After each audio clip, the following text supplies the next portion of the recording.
సంక్రాంతి పండక్కి ఉభయ గోదావరి జిల్లాలో కోడి పందాలకు ఎంత ప్రాముఖ్యత ఉందో చిత్తూరు జిల్లాలో జల్లికట్టు ఆటకు అంత ప్రాధాన్యత ఉంది. సంప్రదాయంగా వస్తున్న ఈ క్రీడను నిలువరించడానికి ఎవరెన్ని ప్రయత్నాలు చేసినా ఫలితం మాత్రం ఉండదు. నేడు జరిగే జల్లికట్టు చూడడానికి చుట్టుపక్కల రాష్ట్రాల నుంచి సైతం ప్రజలు రావటం విశేషం.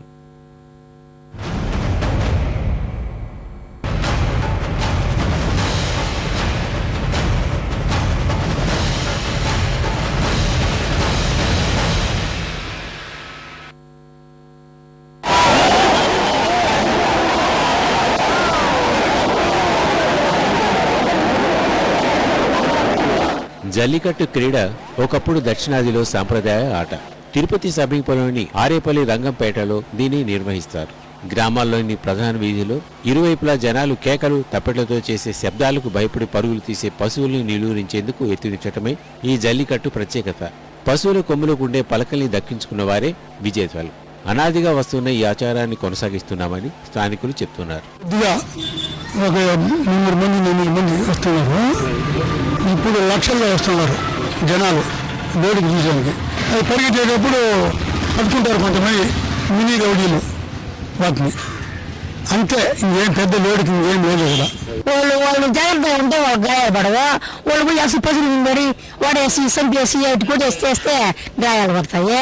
పోలీసులు చెప్పినా సీఎం చెప్పినా ఎవరు చెప్పినా ఆ రోజు చేస్తారు పని. 20 గ్రామాల దాకా వస్తారు మా ఊరికి, బాగా జరుపుతారు. రేపు పహ కట్టి ఆవులు కట్టి అందరూ మొత్తం 20 గ్రామాలు వచ్చి ఏడు చేస్తారు. ఎవరు చెప్పినా ఎవరు ఇంకేదేమీ లేదు. పోలీసులు అంటే ఉన్నే జరిగేటివి జరుగుతూ ఉంటాయి. జనాలు దండిగా వస్తారు, కొంచెం సంతోషంగా అందరూ పశువులు తరుముకుంటారు. గాయాలంటే ఆవులు బెదురుతాయి, అన్న పడతాయి, లేస్తాయి. లేదు ఆవులకి 10 మందికి కూడా దెబ్బలు తగలొచ్చు. చాలా కాలం నుంచి జరుగుతూనే ఉంది. దాన్ని ఆపడానికి పోలీసులు ట్రై చేస్తున్నారు ఒక 3 years or 4 years నుంచి.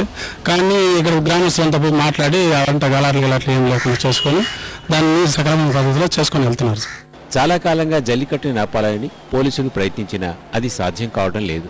రంగంపేటలో జరిగే జల్లికట్టును ప్రత్యక్షంగా చూడటానికి తమిళనాడు, కర్ణాటక రాష్ట్రాల నుంచి వేల సంఖ్యలో ప్రజలు తరలి వస్తారు.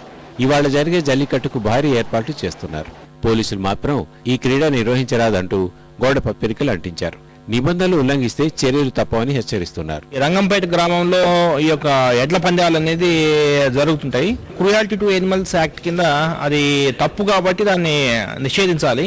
ఎనిమల్స్ ని హింసించడం అనేది తప్పు కాబట్టి అటువంటి కార్యక్రమం ఏదైనా జరిగితే ఖచ్చితంగా అది పోలీసులు అడ్డుకొని తీరాల్సిందే. That I have brief my inspector Chandragiri.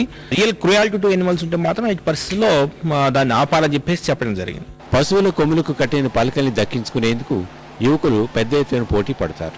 పశువులపై పడి వాటిని నిలువరించే యత్నాల్లో తీవ్రంగా గాయపడతారు.